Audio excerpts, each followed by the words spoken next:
Nkwandiriza ku kyalo ky'abakadde ekisangibwa mu ggombolola y'Ekyampisi mu disitulikiti ey'e Mukono.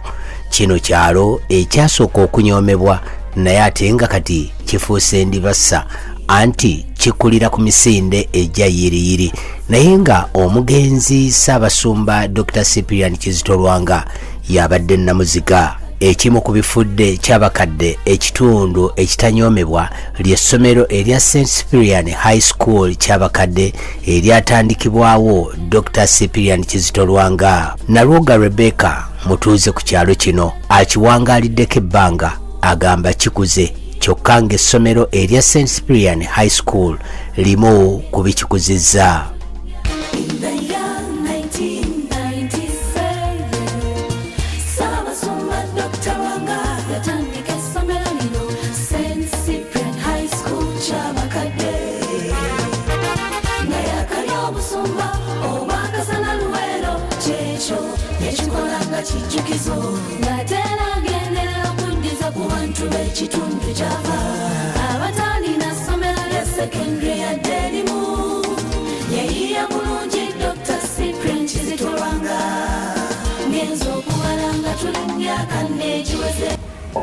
Ekitundu nakiraba kikuze okuvanga bwe kyali si bwe kiri kati kikuze. Ekitundu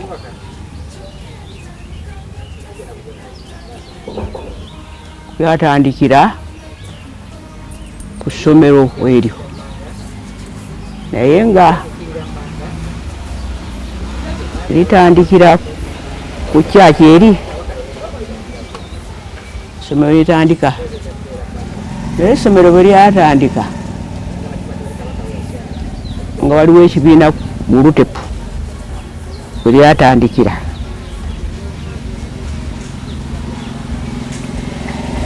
era wano ninawo abaana abange bwe batandika ne bulooka, ne bakuba bulooka kiza ssente, kati ne bamala okukuba bulooka ne batandika okuzimba.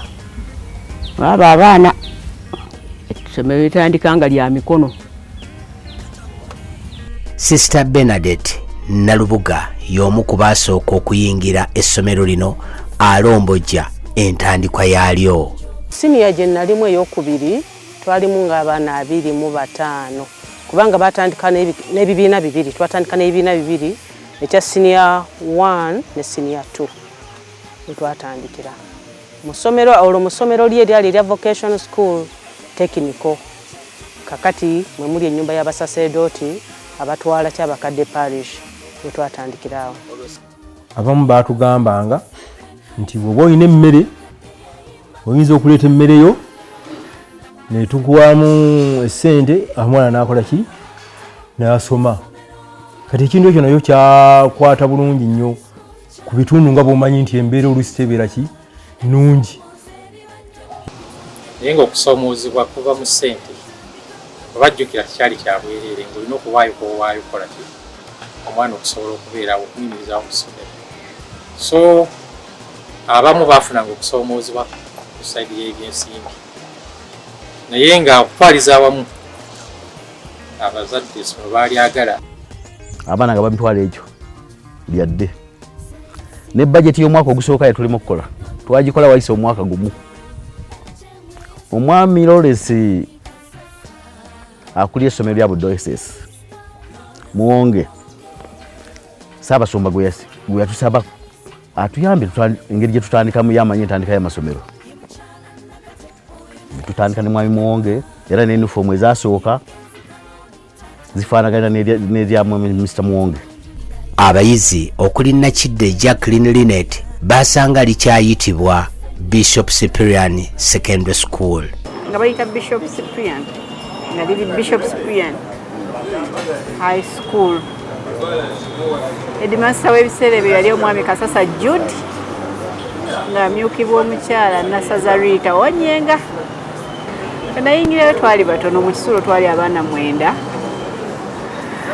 n'abadde be bali batusingako obungi naye ndowooza twali tetuwera abaana 10 twali tetuwera abaana 10 twayingira mu kisulo ng'ebizimbe bino ebipya essomero we liri terinatandika tusula mu bizimbe ebikadde kati abafaada gye basula. Essomero nalisanga nga lya kyalo. In fact we bandekaayo nakaaba nga manyi bansudde naye ndaba nga abazadde bange tebanjagala. Essomero lyali lya mukyalo, waliwo ensiko, waliwo emiti, waliwo everything, tewali tamaka, kwegamba nga buli kimu nga n'ekyalo kyewaffe kisingako ky'abakadde. Nalwanga ajjukira bulungi n'omukulu w'essomero eyasooka wadde teyalwawo nnyo. Ndowooza yali muwonge eyasookawo. Naddukanya essomero eryo naye teyatwalawo bbanga ddene. Ebamukyusa newaddawo Kasasa.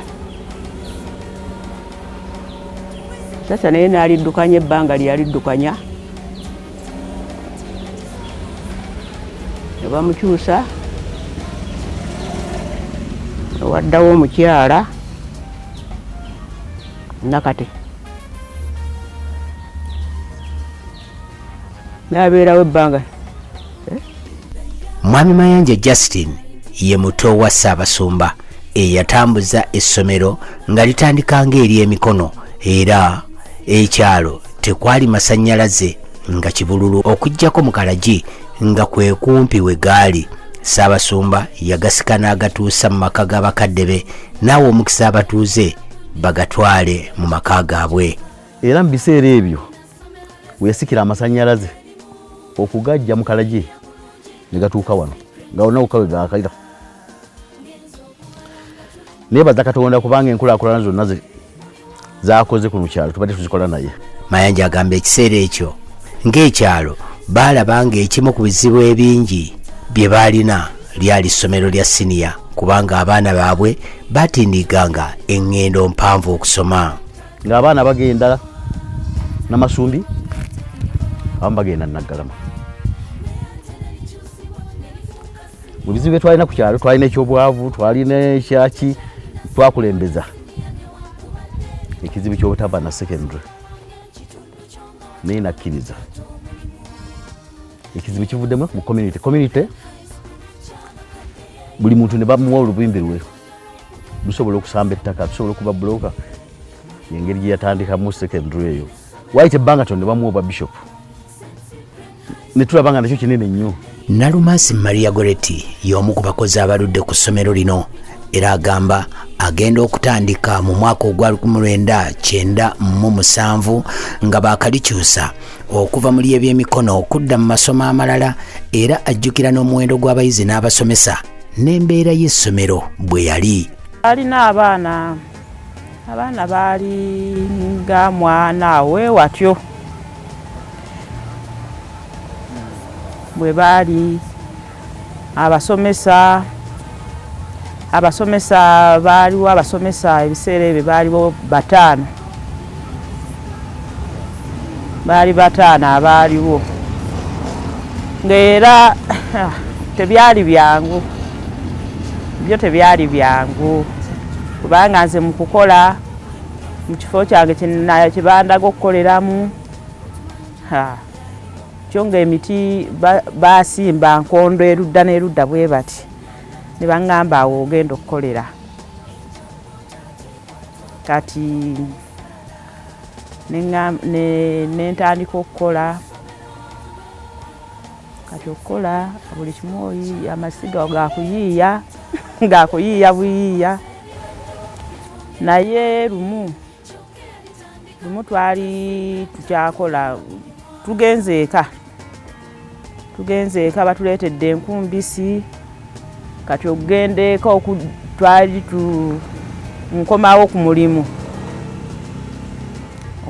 mulimu nzijja enkuba gye yafubutuka empitirivu n'eryoka ekuba nze okusanga we nfumbira nga mukoka ayiseemu amasiga gonna gali eri kyokka ng'abasomesa baagala okulya, abaana baagala okulya, buli omu ng'atunuulidde nze kati nenkulabira obuzibu.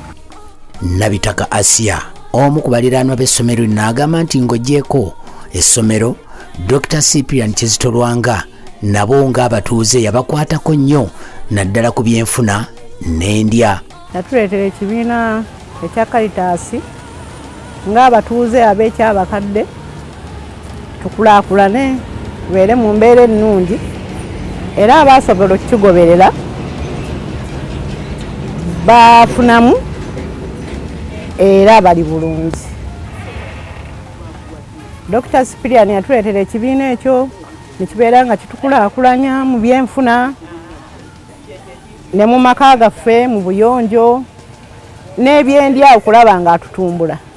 Yatuleeteramu ebitooke bya mpologoma kuno yali taliiko n'atuleetera ebitooke ebyo bannaye bitukoledde bulungi tubifunamu ssente akasente akasobola okutuyambako tufunako emmere kale bambi yatulumirirwa nnyo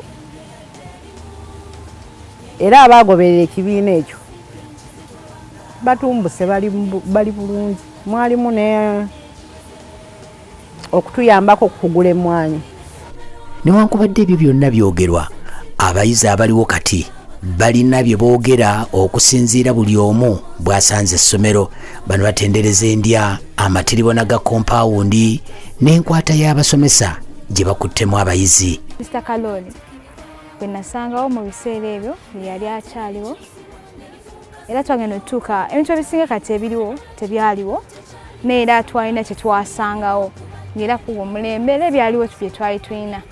Era twebayiza ddala mukulu waffe Saazinaaliko our team leader Mr. Kamya byakoze bingi era tusiimira ddala. Endisa ya waneeno wogikwata n'ogisa ku minzaani osanga nti batuliisa bulungi muri n'essomero. Bwe ngamba nti tubeera mu masomero gye tuvuddeeyo oba ne tutula ne tunywa ne bato baffe bayinza okukugamba nti eno gye mbadde batuliisa bubi emmere teteyidde bulungi tugirya obudde buyiseeko. Naye waneeno nga kuva ku St. Cyprian High School ky'abakadde tugisanze nti emmere waneeno tugifuna mu budde ebeeramu buli kirungo ky'oba oyagadde okulya n'oba nga badde tuyagala kulya mmere kola olunaku otula mu kirasi naawe n'owefumiitiriza n'owebuuzaamu wesirya mmere leero ngenda suba tuyagala tutula mu kirasi oli akunyumize nti mmere yabadde weebati oba oyagala buli kadde ogenda olabe leero kati bayongeddemu ki baagasseeko ki. Waneeno tukisanze nti otuuka mu kintu ky'okuliisa abayizi tugenda mutuuza ku ndya emu tomwana ogenda muliisa kawunga okuva otandise wiiki paka weggwerako nedda tukyusaamu tugamba nti leero tulidde akawunga omwana n'omwaka ku muceere essanyu ly'omwana buli wabeera mu ssomero nti leero nkyusa. School is the very best I would wish to be in as a person because the environment is conducive and everything is favoring a student. Just for example, the very first time I came here, the first impression I got was the compound. The moment to reach the gate with my parents, all of them appreciated the nature of the compound. And it was the first thing we observed about the school. It was the first impression. When it came to the teachers, their parents, to all of us, they don't segregate us, they bring us closer, and we have that interaction. So when you're in school, you're like home. So that is briefly about the school. Mama yanje onajjukira n'erinnya ly'essomero bwe baalikyusa okuva ku lyasooka okulituumwa. Ne tusalawo essomero lino balibulemu Bishop Cyprian Kizitolwanga. Naye ate ekiseera bwe kyayita n'atakyagala. Registration yasooka yali bwekyo. N'agamba kale kambalekeko mujulizi wange St. Cyprian. Kyobula nti kati liyitibwani St. Cyprian. Lyatandika ng'akasomero k'omu kyalo. Era teriri eri gye mumanyidde St. Cyprian kati wano ku kisomesa kyaffe abasosi wetu basula n'ebifaananyi weebiri wano webyatandikira n'ebibiina ebyo siniya 1 ne siniya 2 era nga ndibeerako butereevu nze baasi yasooka emyaka 8. Kayondo James y'omu ku bazadde abaasooka okussa abaana mu ssomero lino newankubadde ekiseera ekyo siri eryali ery'omulembe ekiri awo. Ekirowoozo nkifuna twali babiri ne muto wange anzirako naye nga alina omwana ne tugamba abaana tubatwale wa lwaki tutwala abaana ku kitundu kyaffe naffe tutandika essomero lyaffe tulabe nga likulaakulana tubawa abaana olwo nina omwana naye alina omwana atusitula abaana nga tubaleeta awo ku ssomero eryo ng'abaana batandika kusoma. Kayonda akkatiriza nti abayizi b'ekisulo baali basula namusomesa. Essomero okutandika kwalyo era bw'obanga tewalina kigendererwa kyamaanyi wali tosobola kuteeka mu mwana kubanga we baalinga basula kuba baali bakisulo tubaleeta bakisulo ogenda okutuuka awo nga ekisulo kiri wa munnaffe nga tumanyiganye ye mayanja ng'abaana gye basula mwalimu mu kisulo abaana aba abawala 4 be baalimu abaffe 2 na bali 2 naye ng'essomero ate eri side eno nga kulina erya primary nga we liri awo naye nga batandika naye tugamba omuntu akutte ekintu kino muntu mumalirivu ekintu kitandika okukiteeka okutambula naffe kwe kugumaya tetwasangawo abaana bo betwasangawo netugamba ate tukole ki nga tubawa abaana ng'abaana batandika. Aryong Doreen Hope eyali omuyizi kati musomesa ajulira endya y'abayizi ennungi esobozesezza abayizi obutamala galwala birwadde ebisibuka ku ndya embi. I was shocked kubanga kati primary school gye twasomeranga nga batuwa ebijanjalo nga 5 supu nga ye mungi naye natuuka ekyabakadde find yali kyalo naye ekintu kye batasobola the thing that is most prominent there nti emmere yaabwe nnungi.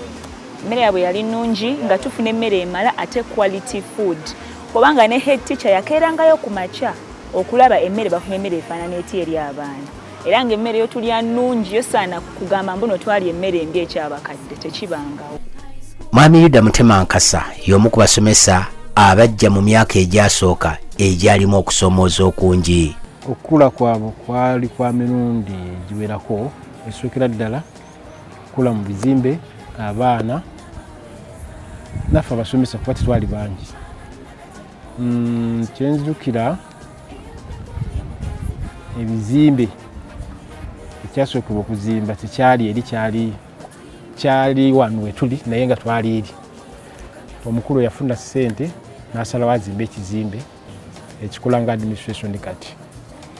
Abaana twagezangako nnyo okukozesa kereziya tuwa abaana then n'abantu ba community abatali nnyo bakkiriza batagenda nnyo mu kereziya naye nga weesanga nga era enzija y'abaana yali ntono wadde era ebisaale byali si byawaggulu ennyo naye era n'okujja kw'abaana mu kusoma kwabanga si kw'amaanyi. Omukulu w'essomero ow'okubiri Kasasa Jude Kanyike anyumya bwe yasanga essomero lye yali afunye. Bw'obanga obaddeko mu mbeera z'amasomero otandikwa tebanyanga. Sooka mu byensimbi ziba tezimala ate ng'ebyetaago biwera. Omuwendo gw'abayizi nabwo nga gukyali wansi nnyo. Ne ab'ekitundu bennyini nabo okubayingizaamu okwagala ekintu kyabwe nakyo nga si kyekintu ekyange. So ebisatu ebyo byali bisoomoozo. Essomero lino lizze lifuna ba head teachers ab'enjawulo era nga bonna babaako kye balikolera. Kayizi Zakarias ye yali ow'okusatu n'addirirwa Betty Nakate eyagwa mu bintu ng'akyali muwala muto ate nga mu ssomero mwalimu n'abayizi kumpi nga baagala kumwenkana. Nga ndaba bakulu nga ndaba banene kangamba nabeera ntya n'abasajja bano kati nga tunuulira sitaafu y'abasomesa bonna baali basajja bakulu nga bava Naggalama nga bava Mpoma nze nakava ku kampasi nkyerabamu oluwala nze masomero gonna ga nasomera ngamba abantu okuva mu P1 paka mu third ya Makerere nze nali nsinga obutono sibeerangako nga ndiko omunene kandi katono ngamba nakola ntya meeting kati awamiwonge yali antwala mu ssomero lye ntaamu ng'etandika nanga ajangola bakola meetings naawe oddeyo okole meeting ng'eyo tugenda enzija nembatya naye nembabeeramu. Ekimu ku bitaali bya mu kibiina ebyayitimula essomero lino kuliko omupiira era Lwanga Sulaiman y'omu ku basambi b'omupiira abaagukyanga ne bakatagga. Nzijukira twalimu abasambi nga Muganga Ronald, Jemba Francis, Kato Richard n'abalala Bamusoke Moses n'abalala beerabidde essaawa zino. Ffenna Kooki Waswa n'atukwata n'atutwala ekyabakadde ne tusanga omwami oyo gwe nkugambye Kayizi eyali headmaster by then. Naye mu kutuukayo by then essomero baali baliyita Bishop Cyprian High School. Areas endala zaagenda zitugattako abasambi b'omupiira abalungi. Waliwo abaava Seeta, waliwo abaava Lugazi, abaava Nakifuma, kwegamba baagenda bava mu bitundu ebyenjawulo bingi. Naye nga tumaze okukwatagana wamu twazimba ttiimu eyali ey'amaanyi. Kubanga twacrossinga kuva emukono, waliwo tournament gye baateekanga bagiyitanga Buganda Cup. Nga mulina sooka kusambira mukono, bwe mumala ababa baqualifyinze ne mujja e Kampala. Era Nakivuba oyo twamukubiramu emirundi egiwera. Naye ng'abawagizi bagamba kimu, buno obwana bw'omukyalo bumanyi omupiira. Kati bo olwokuba baali balaba essomero lya mukyalo nga bamanyi ffenna tukola ki, tuzaalibwa mu kyalo. Naye nga era twajja e Kampala, amasomero ge twasanga e Kampala nga ga Masaka SS, ga Kampala Citizen, zikibuli ezo SS, twaziwa challenge yali y'amaanyi ddala. Maama wa Ssaabasumba Jjajja Matilda tayinza kuva ku mitima gy'abazadde n'abayizi mu ssomero lino. Era omugenzi kati Charles Kiwanuka Kalooli eyali omukulu w'essomero ku lunaku lwa Matilda olwakuzibwanga mu ssomero lino yamutendereza. Katiza nti Jjajja Matilda mugabi ayinza okubaagala n'okusinga n'ejjenje. Bw'afuna kyafunye kyonna newe bankota ettooke emu agangitwalira abaana bange bagirye. Newe zibasa puli 3 agangenda ozigabira abaana bange bonna. Era kyembabulira nkyalinayo sapuli endala ze yampa ezisembayo kati zizakasembayo njagala ozigabira abasiniya wano. Naye mbadde nkyagezaako kati munakubangalo temukugumbirira. Mbadde nkyagezaako okulaba nti ziwera mwenna 2,200 musobole okufuna. Kyekyo lwaki sinaba kuzibawa. Naye nnyabo zaatuuka tweyanzereke era bagenda kuzifuna abakulu bano mu bbanga eritali lyewala. Abalala zebaweereza bazifuna. Amama n'amuweereza omukisago guno gwenjagala okumukwasa nga kuliko ebigambo bino. Kino kye kifaananyi bw'alabika bw'ati. These holidays from Benedict the 16th cordially imparts the apostolic blessing to Matilda Nakondo Wamala on the 5th of her feast and the 90th birthday on the 14th of March 2011, invoking abundant divine graces. I won't know I'm using that to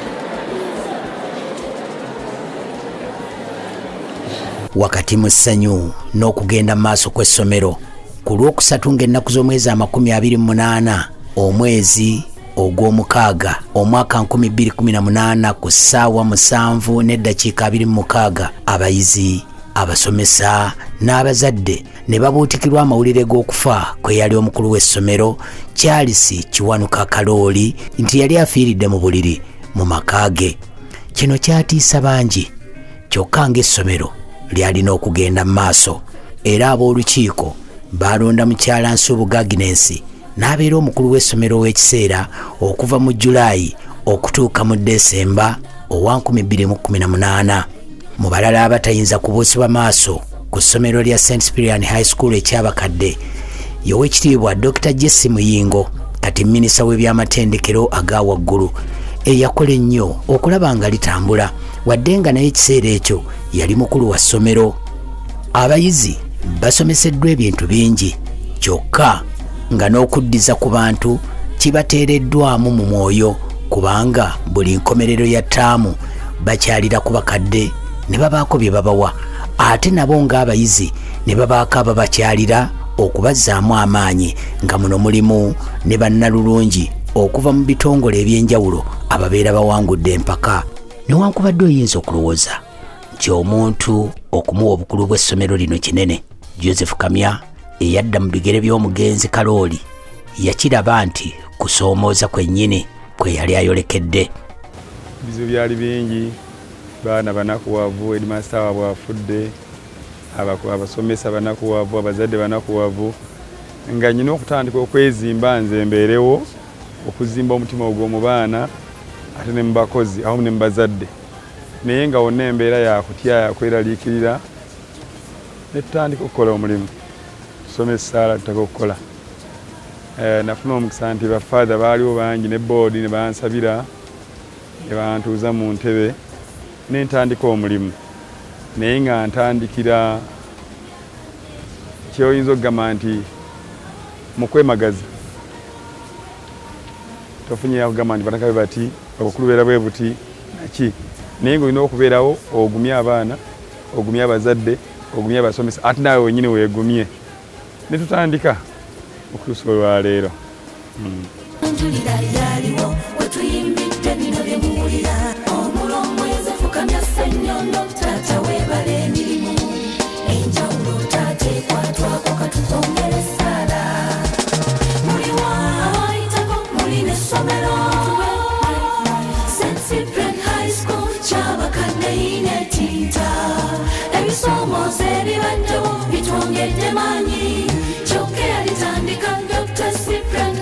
Newankubadde essomero lyali litandise okusajjakula, waliwo ebyali bikyabulamu nga bino kwe yatandikira. Okwongera amaanyi mu byemizannyo kibadde kya nkizo nnyo. Ebyali bibulamu bingi, nti security teyali nnungi n'akamu, twalina bubeezi katimba nakakomera naye nga tweraliikirira. So kye nasookerawo okulaba kwe kulaba nga tuzimba ekikomera kwetolola essomero tutandikira ku ekyo nga bw'okiraba tukkirira wansi okuvugiriza abaana abawala bonna. Twalina abaana abalenzi nga baasulanga mu kanyigo, tugamba nti kati abaana bano okubasuza mu kanyigo bwe tuti tekijja kutukolera. Waliwo ekizimbe kyali kitandikiddwako eky'emyaka 25 n'ensooka nsaba omukulu yali wakyaliwo Ssaabasumba anzikirize tutandikeyo ekizimbe eky'abalenzi. Tuzimbayo kalina mu mwaliro ogusooka era kati yesuza abalenzi aba siniya ey'okutaano. Twazimbako ya wansi yokka basobole okuva mu kanyigo buli mwana basule nga basula bulungi ng'abayizi. Bwe twamaliriza ekyo tugamba kati tugende mu maaso n'ekizimbe kyali kitandikiddwako eky'emyaliiro 3.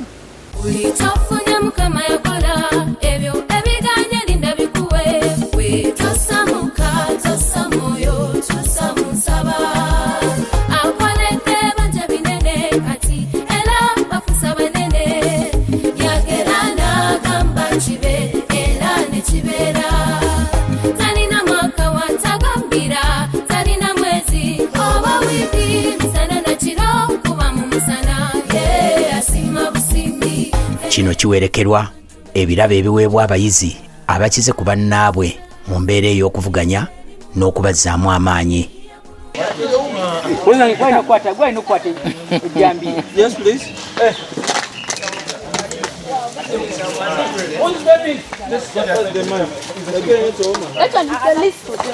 B'abayizi abaasomerako mu ssomero lino ebitone ebyatumbulirwayo nakati bakyabikuumye.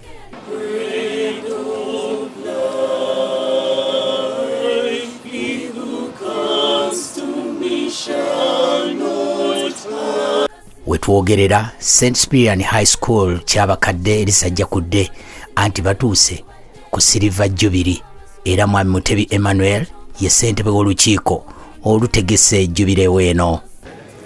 Emyaka 25 gibadde myaka gya nkulaakulana. Twali bato naye twalaba essomero lino nga likola ki? Nga litandika. Essomero lyatandika nga abayizi abasulawo basula mu nnyumba mu maka g'omu ku bannannyini essomero. Erijja nga likula, bulooka esooka ezimbiddwa, ne bayitawo emyaka ey'okubiri n'ezimbibwa. Kyalo kigenda kikula, essomero ligenda likula. Myaka 25 gibadde gya nkulaakulana. Buli mwaka ng'olaba abeerawo kikola ki?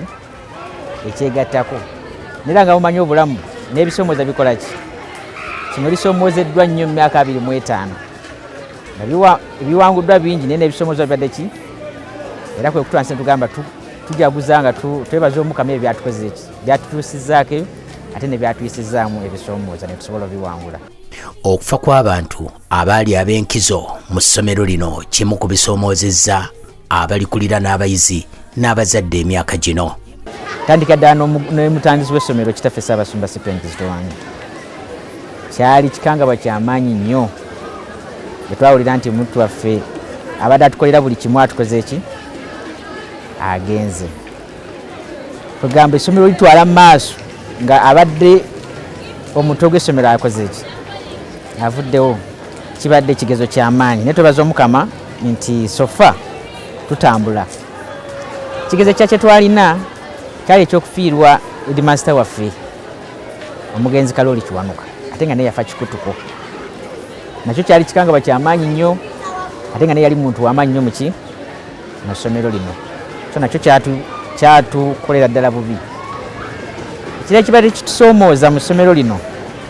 Essomero lino lyatandikibwawo Ssaabasumba. Munaddiini buli kyaleeta kiba kyaki? Yatuwadde. Kati ogamba omuntu nti sasula school fees emitwalo 10. Asooka n'akuwaayo 2. N'asanga omwana nga wamugobye. Ssaabasumba yatuzimbira essomero gwe mugoba abaana baffe. Kyokka nga mwagala okuzimba. Father Joakim Ssentongo yakulira ekigo n'ekifo awaasookera essomero lino mu mwaka ogwa 1996 era nga ye chaplain w'essomero lino agamba ebizimbe ebyasookerwamu tebiggyibwangawo okuggyako okubifuula eby'omulembe guno. Okukyusa ebibiina, okusala ebisenge, okuteekawo ofiisi nga wano wenyumidde ofiisi ya bwana mukulu, ate oludda luno ne twongerako galagi. Bw'otunuulira oludda luli tulina ofiisi ya secretary n'ebibiina ebirala kati byafuuka bisenge by'abagenyi. Kamya agamba we tujaguliza jubireewo eno ng'abayizi beeyongedde okukola obulungi mu bigezo ebyakamalirizo. Kati mu byenjigiriza twali tutambula mpolampola nga tugenda tukula. Bwe twayingirira wano nga senior 4 ekyokufuna first grade zaayo 8, tugenda ku 95, tuyingira mu 12 era kati we tuli awo. Era abaana baffe kati bakola bulungi basically mu sciences. Mwaka oguwedde 2022 omwana yasinga ddala Mayanja Simon Peter yajja ne aggregates 6 yava ne aggregates 8 ne banne abaddirira balina 9, 10, 12, 14 mbona mwe bali bangi. So bakoze bulungi era twongedde okweyongerayo waggulu. Ne ku A-level twongedde okukola obulungi. Omwana waffe yasinga last year Kigongo yafuna points 19 ne twala abaana bawerera ddala ku university abagina government. Ate ku private abaana nga bitundu 9 ku 10 bafunye private admissions mu university ez'enjawulo. So byenjigiriza twongedde ddala okukula. Yanjala nnyo okwebaza ttiimu yange gye nkulembera y'abasomesa olw'obumalirivu n'okukolera awamu kwe tuyina. Mu ngeri y'enjawulo twagala okusiima n'okwebaza chairman wa board Father Ignatius Kibowa awamu ne patron omupya mukyala Rose Lukwago era tusaba Mukama abongera obuwangazi n'emikisa emingi. Yensatiza abaana ndaba bagenze tubasuulidde abaana ndaba bagenze tubasuulidde wekube engalo owerekera abakulu yanguwa wekube engalo owerekera abakulu yanguwa nowe mbutu togayala owengala biyongeza nowe mbutu togayala owengala biyongeza yobadde wa ssebo takula ku kusu kasasi yobadde wa ssebo takula ku kusu asakasagana mumuwetebe tuwayo bingi asakasagana mumuwetebe